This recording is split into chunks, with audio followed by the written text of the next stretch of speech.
มื้อนี้มาคูณลุ้นโชคน้ำหอมไอวินวิลเลียมเนาะว่าคำตาลนี่สิได้หยังแน่สาธุไอวินเอ้ยขอให้คำตาได้รถเด้อบ่ได้รถก็ได้เงินได้ไอโฟนก็ได้นะเนาะอ่ะขบุดโคตร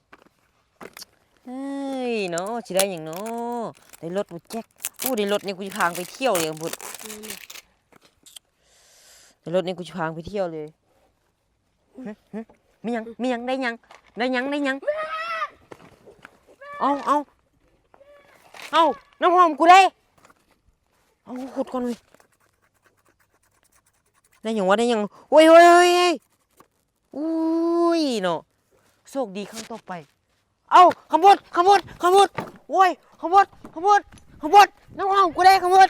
นอยู่ใส่มึงได้หยังบ่ฮะมึงได้หยังใส่น้ำหอมกูอยู่ใส่มึงได้หยังฮะแม่กูเด้ หยังแม่มึงหยัง เห็นแม่กูบ่ ได้หยังบ่แม่กูเด้ให้กูเบิ่งดูได้หยังบ่